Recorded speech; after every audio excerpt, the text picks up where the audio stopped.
every time you toss seeds onto your lawn, you aren't just feeding them. You're actually triggering a silent diagnostic test of your property. Picture that exact moment for a second. You step out onto the back porch, scattering a handful of dry seeds across the concrete or into the hanging tray. Within seconds, the canopy erupts. A dozen small, hyper-vigilant sparrows drop down, their tiny bodies darting in a flurry of nervous energy.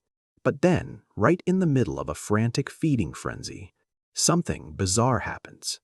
Every single bird freezes, the chirping stops cold. A crowded, chaotic feeding tray turns into a statue gallery of wide, bead-like eyes all staring in one exact direction. There is no sound, no warning call you can hear. Yet 50 independent brains have just synchronized into a single, unified state of absolute panic. Now this is where it gets interesting. Most people assume they just got spooked by a shadow or a sudden movement.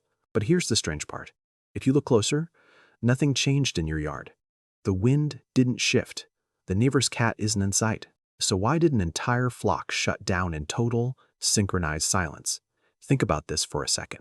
That sudden stillness isn't just a random reaction.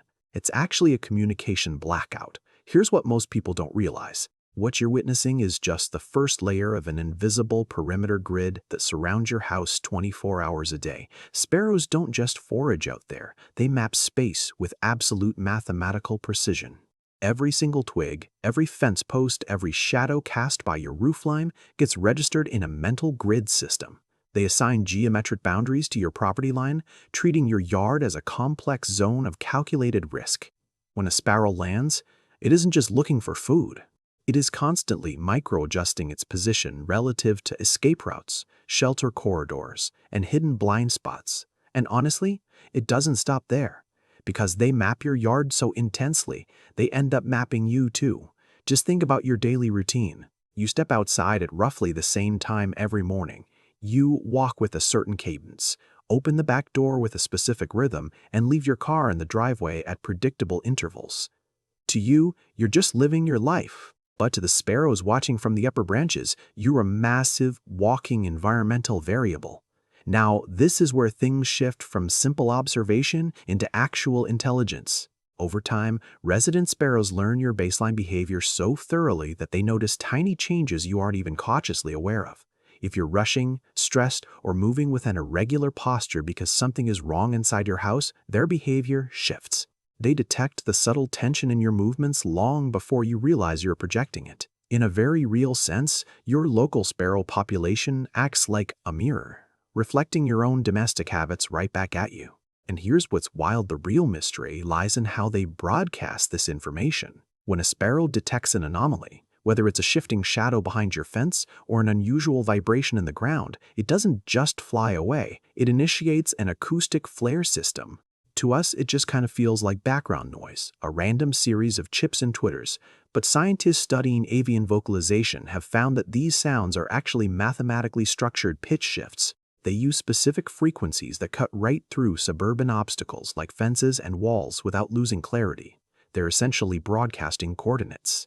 A single bird spots an irregularity at the edge of your property, emits a compressed acoustic burst, and within 2 seconds, every bird within a 100-foot radius knows the exact angle, distance, and severity of the potential threat. Your yard isn't just a patch of grass. To them, it's a shared command center, and as you spend more time feeding them, something fascinating and honestly kind of unsettling starts to happen. The flock begins to single you out. You stop being just another generic large mammal wandering across the landscape. You become the anchor point of their entire localized map. Here's what most people don't realize. The dominant members of the flock will actively position themselves to intercept your line of sight whenever they approach the feeder. They use you as a shield against larger airborne predators. They're calculating that a human moving nearby creates a protective exclusion zone where hawks won't dare dive. Think about that for a second. They are using you just as much as you are providing for them. Which brings us to the escalation phase. Most of the time, this relationship just runs quietly in the background of your daily life. But then there are moments where, high-tension moments, when the signals turn completely urgent.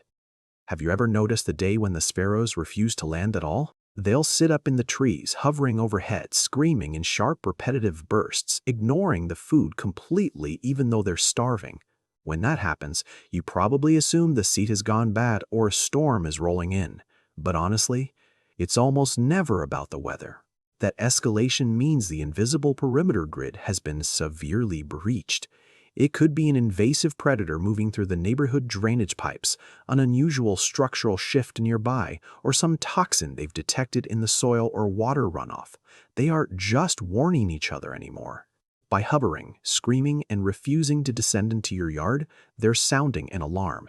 And it's directed right at the center of their map, right at your house.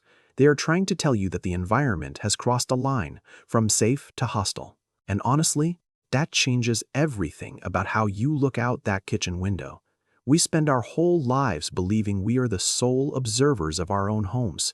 We think we own the property, manage the yard, and look down at the simple creatures fluttering around our feet. But what if you've got it completely backward? What if your backyard isn't just a passive decoration for your enjoyment? What if it's an active, living biological warning system, and you're just one of the variables it tracks? Every seed you throw out is a transaction. You think you're just buying a quiet moment of connection with nature, but honestly, you're actually maintaining a diagnostic terminal. You're feeding this whole network of microsensors. They're constantly scanning the perimeter, reading the wind, tracking the shadows, and here's the part people miss: monitoring your own daily rhythms.